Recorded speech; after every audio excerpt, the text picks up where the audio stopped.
Right now, let's go to our next guest. Gwenda Blair joins us now. She is a Trump biographer.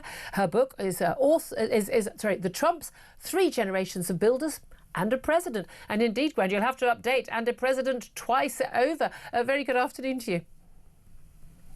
Hi there, how are you doing? Very well, thank you so much for joining us. I mean, it was a very long day yesterday, that's for sure. That inauguration, I mean, felt like it was going on for the full 4 years of the presidency, as they often do. For a man of 78, he's certainly pretty darn sprightly. I was saying earlier, I know 28-year-olds who couldn't have managed the day that he managed.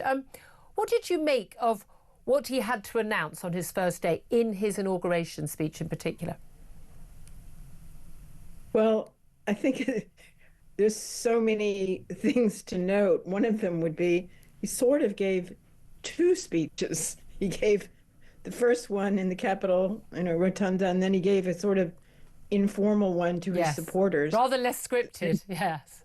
So why settle for just one when you could have two?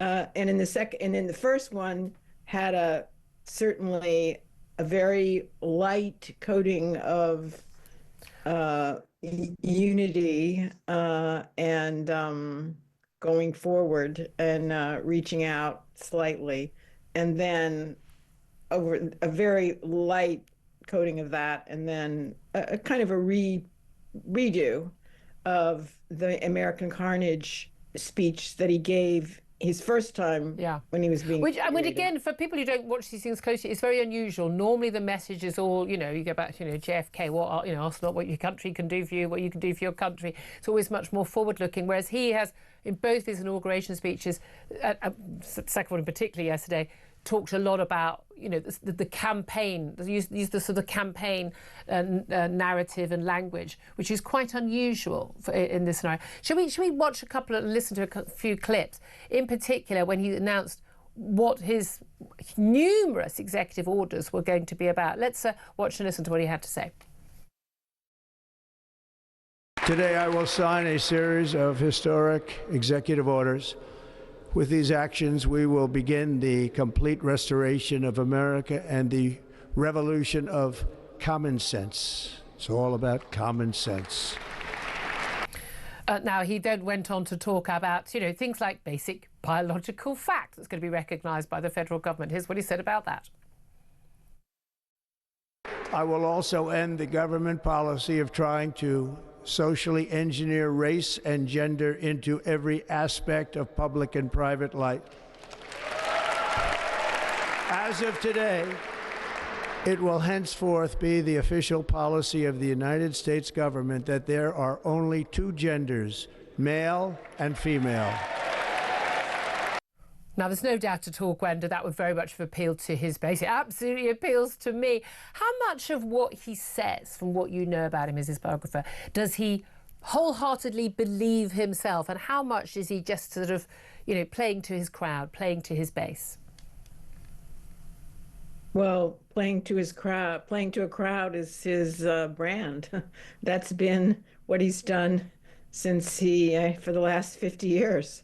Is to perform as a successful real estate magnate, and then reality TV star, and now basically, president of the world. Some might say not quite. No, not yet. I mean, but do you? I mean, in your writing about him, your research, does he believe in anything? I remember things like, in this first time around in 2016, he was asked about, what was his favourite passage from the Bible? He was very much courting, the Christian evangelical side of the Republican Party. And he said, they're all so good, so good. He could, he's not a Bible reader. You can't say that in American politics. There are lots of things he says. Do you think he believes in anything? Are there any sort of core beliefs that you believe he does have? He believes in Donald Trump. I mean, I don't think anyone did dispute that. That is the major, evaluation system. Is it good for Donald Trump? That's all. That's the bar anything has to get over. And how important is it to him to be popular? Because, I mean, America is divided and has been, let's face it, it didn't just start with Donald Trump. It started long before that, but so divided now between, you know, the left and the right, and he is absolutely loved and adored and worshipped. People believe that God saved him from that first assassination attempt so he could be president. And there are people who think, I mean, you know, God, our own foreign secretary a few years back was saying, you know, he was a KKK sympathizer and a Nazi. Some people think he's the worst thing that could happen to the world. What does he make of that? He wants everybody to be watching. That's the most important part. Is everyone to be tuned in, for him to be the center of attention 24/7, 365 days a year. And he has been remarkably successful. Biden was president, yeah, but the story was Trump. Yeah. Even when he wasn't sitting. I mean, you're right. For the last 6 months, it's pretty been all about Trump. And certainly the media, you know, on this 24/7 cycle, with Donald Trump's tweets back in 2016, in his first term in office, and his Truth Social posts now, and his statements now, he can garner that support, and you sort of race from one thing to another. Is there anything sort of in terms of the economic policy that is kind of, you know, fundamental? Because I want to play another clip, which is, you know, the urge to drill, baby, drill. And this is all about, you know, you go back to the old lines, you know, it's the economy, stupid. And a lot of people might have been voting on woke issues or on other issues, and immigration a huge factor as well. But that's also an economic story. But so much of it comes down to the economy and getting cheap available energy. Let's have a little watch and listen to what he had to say about that. Today, I will also declare a national energy emergency. We will drill, baby, drill. We will be a rich nation again, and it is that liquid gold under our feet that will help to do it. With my actions today, we will end the Green New Deal, and we will revoke the electric vehicle mandate industry, and keeping my sacred pledge to our great American auto workers. How much do you think, you know, does he want to have a success, Gwenda Blair, in his presidency this time round, because he can't stand again under the Constitution? How important is it to him that he has a legacy and how he's remembered in the future? Well, in theory anyway, starting now, it's all about his legacy. Because, as you just said, he's legally prohibited from running again for a second term. I mean, sorry, for a third term. He's in the second term. He is, as we say, a lame duck. He's not a very lame duck. He's doing his best to show that he's actually. I mean, he's not a lame duck. He controls both houses of Congress, the White House, and he's got a Supreme Court that is on his side as well. Not only that, he has the tech world, who were very prominently featured in the inauguration, very prominently visible right behind him. Seated in front of his cabinet, interestingly.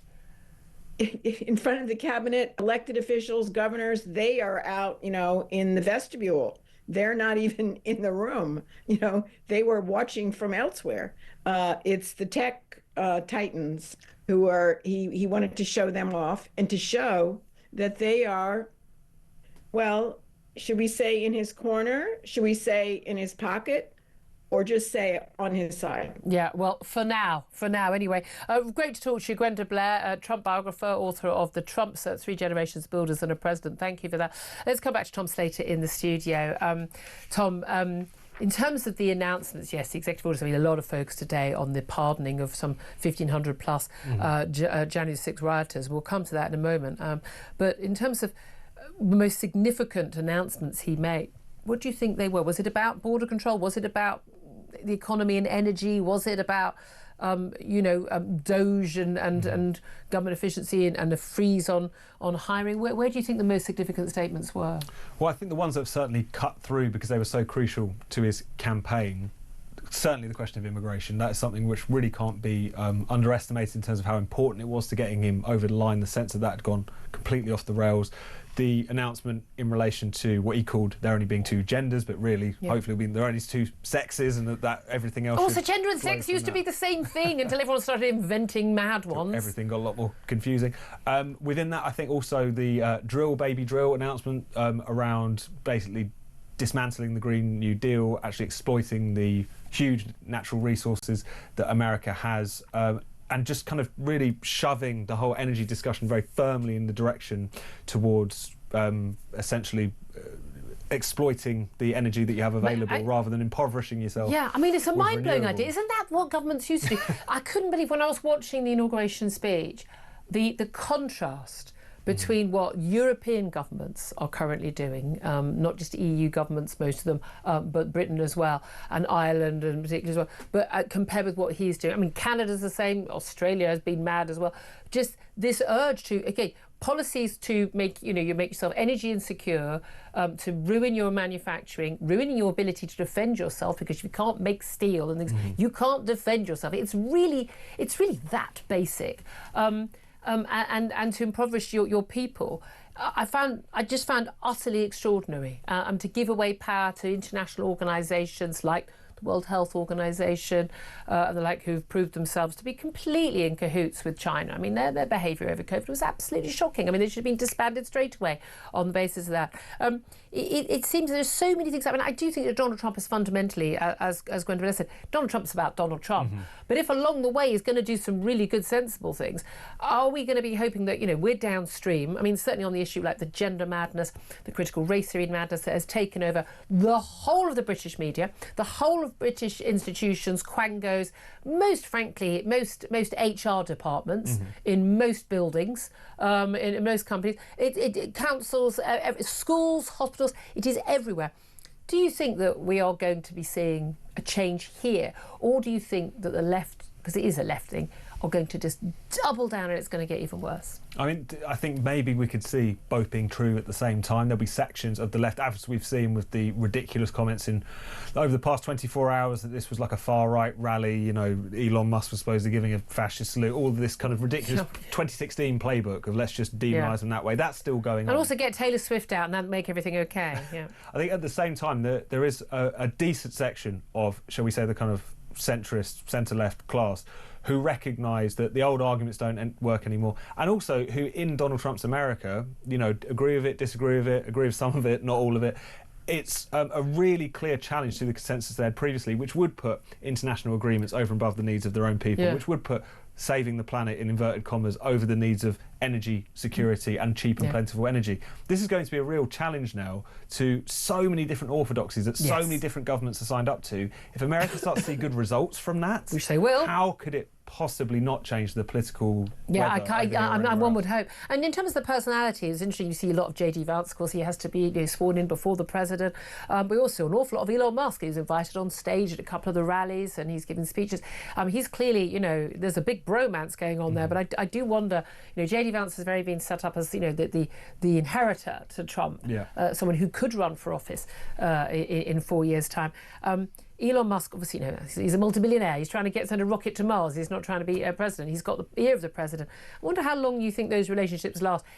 However well those men do, however popular those two men are, Donald Trump wants it to be about Donald Trump. So how does that work? Trump likes to have people vying for his attention. He likes to kind of preside over almost like a kind of kingly court where people are trying to get his ear, trying to get his influence. Yeah. He's also someone who doesn't really have an ideology, as kind of instincts. And in some situations that will chime with Elon Musk and his desires to cut down on government or whatever. In other situations, it chimes with a more J.D. Vance position, which is we should core organised labour, we should care about the Rust Belt, we should care about... Well, he calls grew up poor, not the son of a multimillionaire. Absolutely. So those I think reflect different sides of Trump's offer. He likes to play them off against each other, but as we've always seen, there is going to be bust-ups. There are going to be people who end up being sent packing from the administration or end up leaving. The question is which of those two factions, the more kind of libertarian tech bros or the more kind of these new Republicans very interested in the working class issues, which are all those two are going to win out? It's always, let's face it, it's always billionaires always do well. They'll do fine anyway.